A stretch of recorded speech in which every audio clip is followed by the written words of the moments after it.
Okay, something super bizarre but kind of wonderful just happened.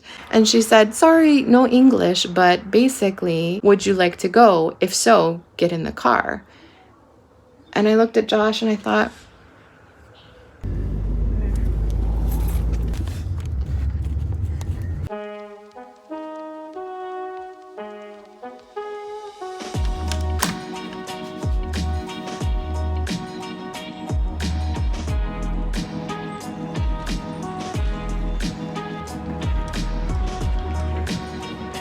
a beautiful morning in Arzua, and we are so close to Santiago. Just today and 20 kilometers of walking, and then another day of 20 kilometers of walking, and we'll be there. I can't believe it. Breakfast of Champions.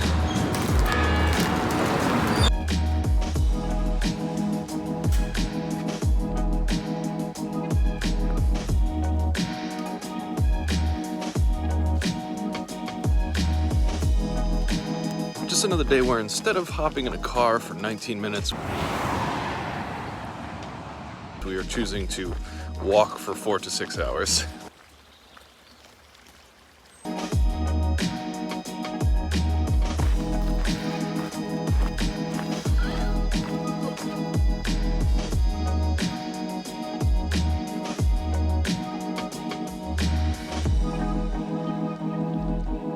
So we've been walking now for about 6 kilometers, about an hour, and gotta say I'm feeling much more relaxed today compared to many other days in the Camino.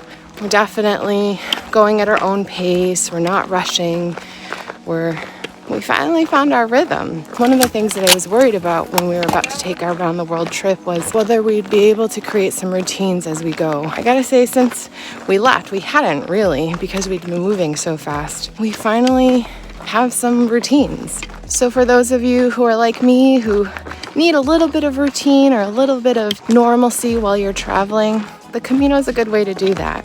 I kind of hope that we take some of this with us as we leave Santiago in a couple of days.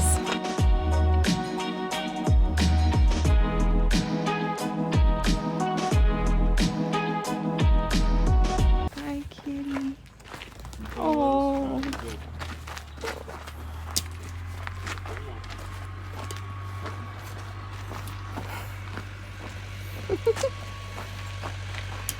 Is he showing us the way? It is our second to last day on the Camino, and honestly, just this morning, I think we're starting to figure this thing out. Another day, another 20K, another really nice big dinner, another unnecessary full bottle of wine at night. It's all starting to become commonplace in a very good way, and I think we're really starting to get used to it. And just like everything else in our life, as soon as we start to get a little bit good at it or used to it, we're about done with the thing that we're doing, so we're on to the next. Like when we left in the van, and then it took us a little bit to get used to it, but then as soon as we started to adapt, our van broke down. We went to Mexico, stayed there for a month, and enjoyed living life in Holbox. And then we really extended and loved living back in Hawaii for a little bit. But then it was time to go back and try to take care of and sell our van. I don't know if it's a product of us just getting antsy, trying to do the thing that we've been wanting to do, or just the way that timing has worked out. I feel like we've come almost full circle on this experience. Definitely at the beginning we were whining a lot. We're doing everything wrong, and to be honest, I'm just kind of getting tired of it. It shouldn't be this hard. And we still do sometimes. Right there, yeah. But genuinely, it was just really difficult, and it was so different from our normal everyday experience that we just weren't having that much fun. But then after a while, you start to kind of adapt to the walking, to the load, to the difficulty and the boredom that happens every single day when you're walking as far as we are. And then after a while, we started to realize that maybe the experience wasn't about walking or the outside world or even really experiencing Spain. It's kind of more about going inward and just having some time for yourself to just think and be present and be kind of at peace. I won. Even though you're under stress and walking many miles every day and just fighting back the true monster of the Camino, which is boredom. And now, about 15 days in, like we are, we're just kind of on autopilot when it comes to the walking. The physical part of it is no longer a challenge, and the body just kind of knows what to do. You just keep going. So what that does is that leaves your mind time to just wander. You start to wonder, why am I on this? And wander it does. Why are we walking this? What's the purpose? Why are we struggling so hard? Why can't we stay present? Every day while walking is just kind of like priming the pump for my brain for ideas to come out. And then as soon as we get back to the hotel for siesta, after we're done walking for the day, usually 6 to 8 hours, all these ideas just kind of come flowing out. It's like the relief valve comes off of it. And there's honestly so many at this point, so many around videos, around stuff I want to do, around things that I need to do in my life, just everything all over the place, all at once. And honestly, I think that's kind of the real genius of this Camino. It's a place for people in a transitionary point in their life to just have the space, the time, and the quiet, most importantly, to just be able to think. So there's this saying on the Camino, and it's that the Camino provides. And I think this is kind of true, but I think the more accurate saying is that the Camino giveth and the Camino taketh away. And when I say it takes, I mean to get to the point where we're at, where we're starting to feel a bit more at peace with this process, you have to sacrifice. And that sacrifice for us was letting go of our fear of boredom, letting go of our fear of FOMO, just finally being able to be here doing this thing and not think about doing something else. And I think the sacrifice is in some ways required for every person that does the Camino, but I also think that it'll be absolutely different for every person that does the Camino. So when I say that the Camino giveth and the Camino taketh away, well, it definitely requires a sacrifice, but I'd say it's worth it.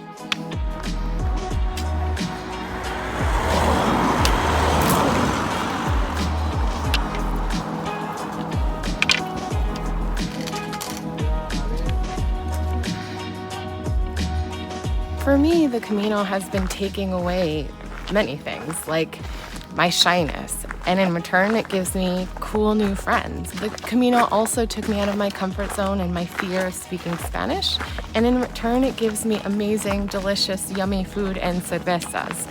I am so happy to see you. So can't complain there. So when you hear things like you have to sacrifice in order to receive, I don't know, these things that you receive in return are well worth the sacrifice, and turns out are not really sacrifices to begin with. You just think that they are. You know that I have a deep and long-lasting love of French fries, right? For all of you that know me, you know that I'm a bit of a stickler for a good French fry. Had to pick up some fries. The French fries here have been amazing. This whole thing costs $2.50, and honestly, potatoes are the best deal you can possibly get in Spain for deliciousness to quantity ratio. So listen, I know that this is kind of heady and very introspective stuff and a pretty far cry away from our usual stuff of lighthearted, hey, look, we're in Budapest and we're at some cool baths. Okay, now the key to this thing is to approach it gently because the jets are super strong. Sort of thing that we usually do, but this is just where our head's at today, and this is just sort of the effect that the Camino has had on us.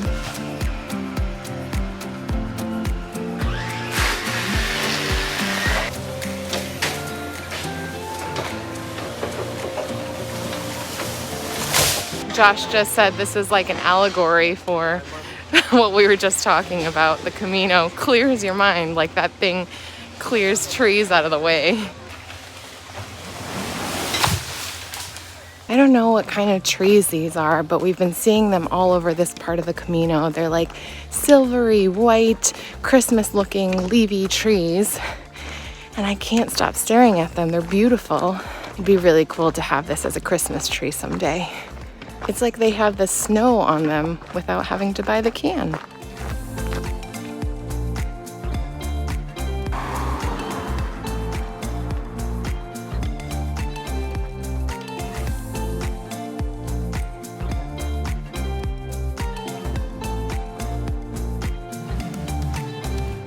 Okay, something super bizarre, but kind of wonderful just happened.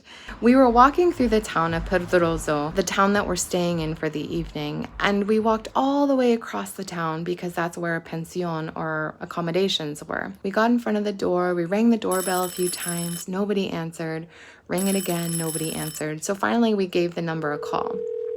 A woman answered in Spanish and I said, "Hola, estamos aquí." And she said, "Oh, okay, vale, we'll be there soon." And so we waited maybe 5 to 10 minutes, and then this car pulls up. A woman and a man come out and they say, basically in Spanish, "You can stay here or you can go to another place in the middle of the town. Which do you prefer?" And we thought, what? Huh? And she said, "Sorry, no English, but basically you can stay closer to the center of the town. There's more restaurants, there's more food there. Would you like to go? If so, get in the car." And I looked at Josh and I thought, sure, why not? We threw our packs in the back of the trunk. They drove us all the way to the middle of town where we had just walked through, let us out, and walked us up to this room. Turns out this pension has 3 different accommodations across the town, and they said this is the best one, and they give us the option to come here. The room is quite beautiful, and she's definitely right. It's close to all the restaurants and all the food. It was just such a funny and weird but also great experience, and I loved that even though neither of us spoke each other's language super well, we made it there and we got to this amazing accommodation. I think it'll be great.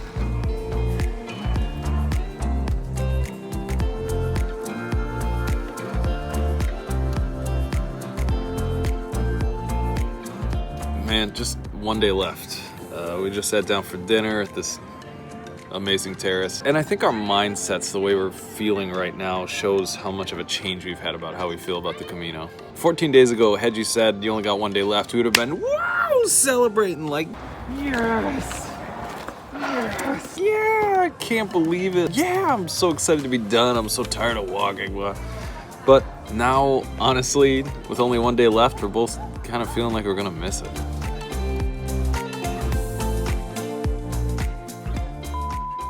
I'm gonna miss this view, but I won't miss the smell. Hi, kitty. What do you gotta tell us? So many things to say.